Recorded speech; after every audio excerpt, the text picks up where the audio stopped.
Assalamualaikum warahmatullahi wabarakatuh. Salam sejahtera bagi kita semua. Salam Om Swastiastu, Namo Buddhaya, salam kebajikan. Perkenalkan, nama saya Nanda Nishappy Permata Rindu. Di sini pada kesempatan kali ini saya akan membahas topik mengenai ilmu negara. Sebelumnya, apa sih pengertian ilmu dan negara? Ilmu adalah suatu hasil dari aktivitas berpikir atau hasil pemikiran yang diperoleh melalui proses pemikiran secara sistematis, objektif, dan metode.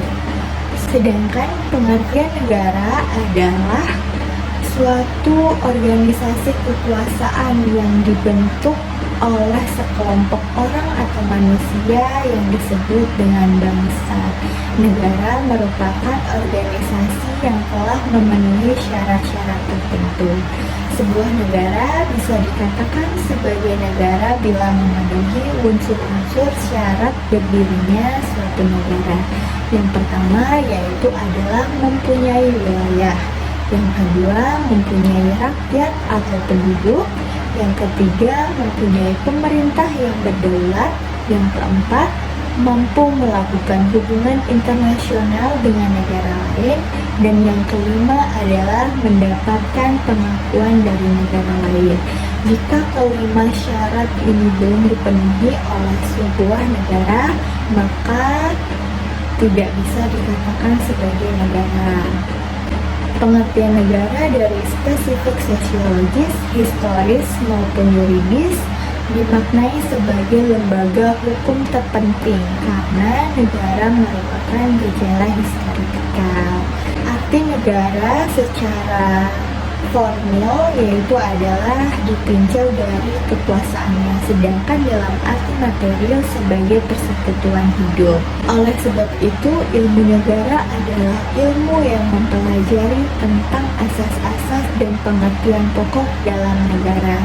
Ilmu negara menyelidiki negara dalam keadaan umum atau tidak terikat dengan waktu dan tempat. Berbeda dengan hukum tata negara yang menyelidiki negara dalam keadaan khusus atau konkret. Kenapa ilmu negara penting? Karena dalam ruang lingkupnya ilmu negara ini mempelajari tentang unsur-unsur suatu negara, pemikiran negara, asal mula negara, teori kedaulatan negara, hakikat negara, teori legitimasi negara, negara dan bangsa. Terus ada bentuk-bentuk negara dan sistem pemerintahannya, alat perlengkapan negara, dan bahkan hubungan negara hukum dan agama. Selain itu, mempelajari ilmu negara juga membuka gerbang ilmu kenegaraan lainnya seperti ilmu hukum tata negara, ilmu hukum administrasi negara, dan ilmu hukum internasional.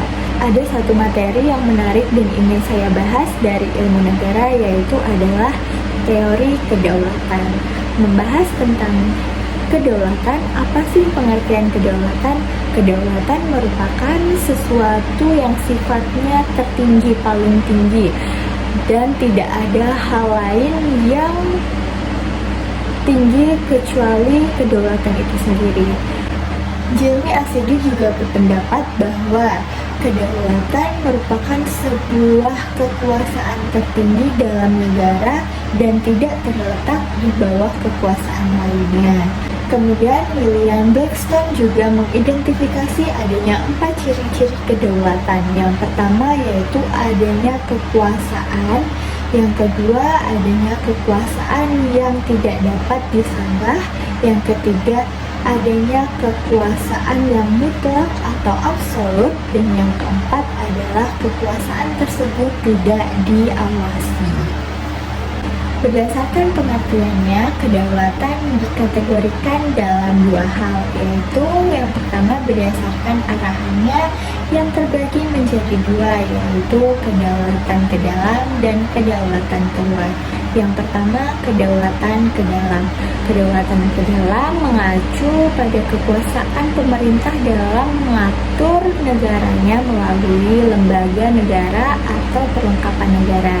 Atau dapat diartikan kekuasaan ini memaksakan seluruh rakyatnya untuk menaati undang-undang dan peraturan-peraturannya. Sedangkan yang kedua ada kedaulatan keluar, artinya adalah kekuasaan tertinggi suatu negara untuk mengadakan hubungan dengan negara lain serta untuk mempertahankan wilayahnya atau kekuasaannya dari serangan-serangan negara lain. Yang kedua, jika kita lihat dari perkembangannya, maka ada 5 teori dalam kedaulatan. Yang pertama adalah kedaulatan Tuhan, kedaulatan raja, kedaulatan negara, kedaulatan hukum, dan yang kelima ada kedaulatan rakyat. Kita bahas dari fase pertama, yaitu kedaulatan Tuhan. Kedaulatan Tuhan ini sumber kekuasaannya berasal dari Tuhan. Jadi kekuasaan tertinggi ada pada Tuhan. Kedaulatan Tuhan ini berasal dari Tuhan dan dipegang oleh raja, di mana raja ini sebagai wakil Tuhan. Raja disebut sebagai Tuhan yang menjelma. Jadi perintah raja tidak dapat dibantah, karena membantah perintah raja sama dengan membantah perintah Tuhan. Teori kedaulatan ini muncul pada zaman Timur Kuno hingga abad pertengahan. Dengan adanya kedaulatan ini muncul atau lahirlah konsep teokrasi, di mana kehidupan bernegara didasarkan pada agama tertentu. Yang kedua ada kedaulatan raja. Kedaulatan raja ini kekuasaan tertinggi ada di tangan raja, karena raja merupakan wakil dari Tuhan yang diutus di dunia untuk melakukan kedaulatan.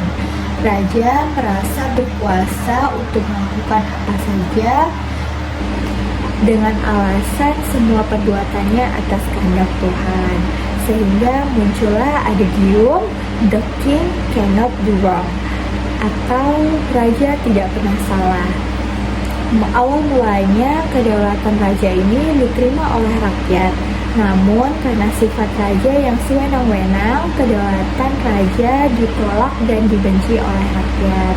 Yang ketiga ada kedaulatan negara. Kedaulatan negara ini kekuasaan tertinggi ada pada negara yang dipegang oleh raja.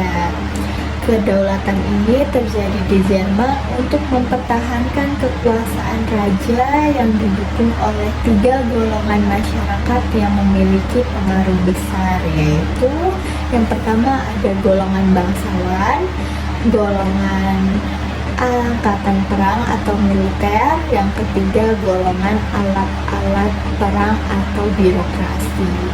Di dalam teori ini negara merupakan suatu kesatuan ide yang sempurna, karena negara merupakan sumber kekuasaan tertinggi, maka dianggap memiliki hak tak terbatas untuk kehidupan dan kebebasan warga negara. Namun adanya kedaulatan negara ini hanya untuk menutupi kedaulatan raja yang buruk sebelumnya. Yang keempat ada kedaulatan hukum. Kedaulatan hukum ini kekuasaan tertingginya ada pada hukum itu sendiri, baik penguasa maupun rakyat ataupun negara itu sendiri, semua tunduk pada hukum. Adanya kedaulatan hukum ini untuk menangkal kedaulatan negara. Namun sayangnya kedaulatan hukum ini lebih condong untuk melindungi penguasa daripada rakyat, sehingga membuat rakyat hidup menderita. Yang kelima atau yang terakhir ada kedaulatan rakyat. Kedaulatan rakyat ini kekuasaan tertinggi ada di tangan rakyat, bukan penguasa. Pada masa ini muncullah slogan "Suara rakyat adalah hukum tertinggi". Kedaulatan rakyat ini memberi makna bahwa kekuasaan tertinggi berasal dari rakyat, oleh rakyat, untuk rakyat.